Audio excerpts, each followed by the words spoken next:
Good afternoon. I'm Barbara Defazzio, President and CEO of Circle of Friends Services, and I have here with me today Sarah Allen, who is our clinical supervisor for our West Coast therapists. Sarah works in Hillsborough, Pasco, Manatee, and Sarasota counties, and we are here today to talk to you, our adoptive parents, about what we see as the most common issues that we encounter when we open cases after children have been adopted. And our job is to make sure that your adoptions are successful. And all adoptions, good ones, bad ones, and different ones, the most wonderful ones, have problems and issues, typically when the kids first come to you. So we have a series that we are presenting on our YouTube channel that talks about the different issues that parents encounter when they adopt children, that children encounter when they come into the care of their newfound family. And we're going to talk a little bit today about what we see are some of the more common issues.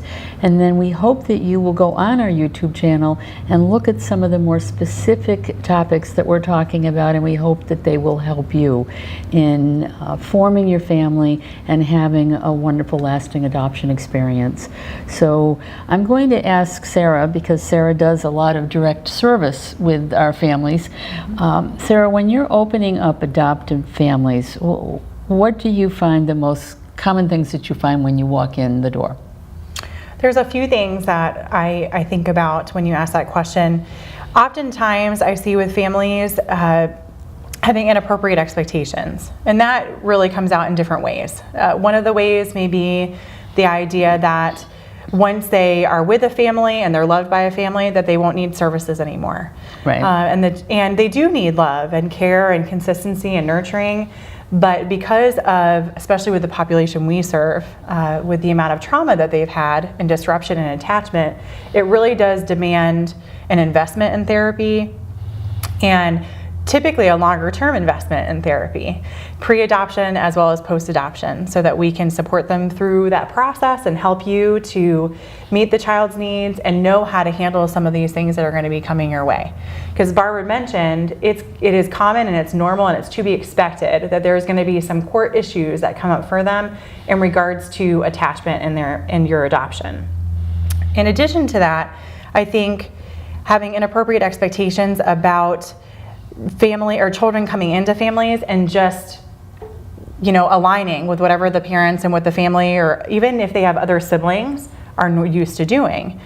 And one of the things I talk with families a lot about is that even with a biological family, with each child that you have, your family has to grow and adapt to having another human being in your house with you, right? Same thing goes for adoption. It should not be that the child just comes in and settles in and has to settle into the way you do things. There has to be a readaptation about what the family looks like once the child comes into the home.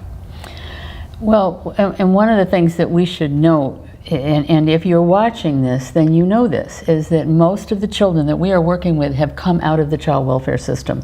And Circle of Friends specializes in the treatment of trauma. Mm-hmm. So the children that we are working with that are then coming into your homes have typically come from some pretty severe trauma. And we are trying to help you as an adoptive parent understand how to meet that need and how to address that trauma. And I think, and Sarah, you can speak to this, I think sometimes there's a little underestimation about how long this is going to take. Absolutely.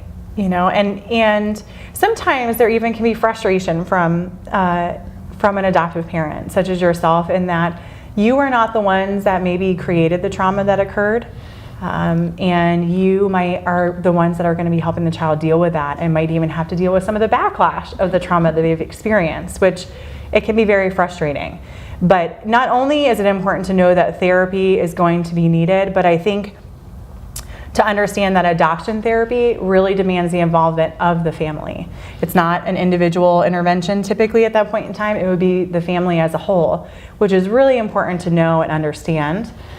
Because I think on occasion I've had families that just weren't expecting that part, and really may desire for me just to work individually with the child, but then I miss being able to build the attachments and bonds that the family is wanting to have. What about the issue of searching for biological parents? What's your experience been with that? It happens all the time. It happens all the time, and it is a part of the process. It's actually to be expected. I have a family that I'm working with right now that I initially saw the child when she was 3, and now I'm back in the home when she's 7. And the work I was doing at 3 was valuable and important, but it was different work.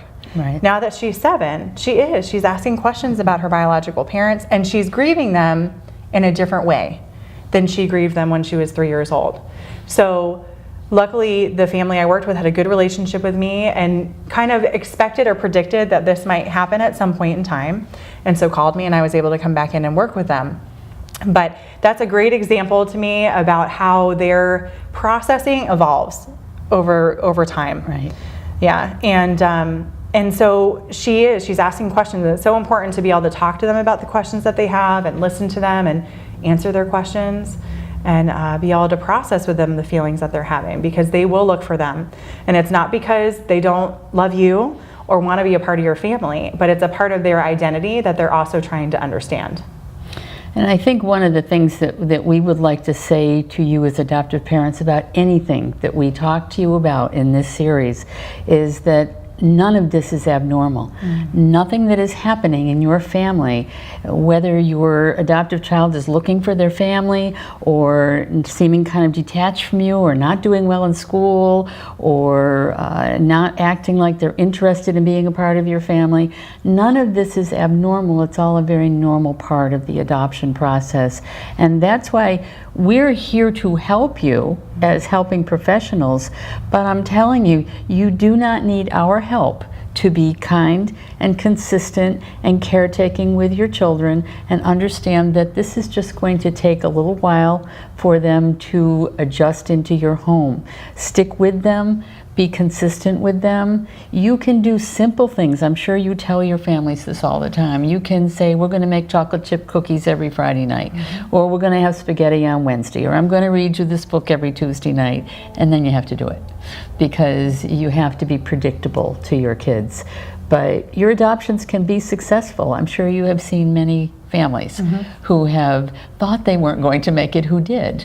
Yeah, and Barbara's right in that it's a lot of times we feel like they had big things happen to them, and so we have to have big interventions. And actually, so often the time, it's little things. It's a bunch of little things that actually fosters the healing. It's you being there when they need to talk to somebody. It's you being there when you say you're gonna do something.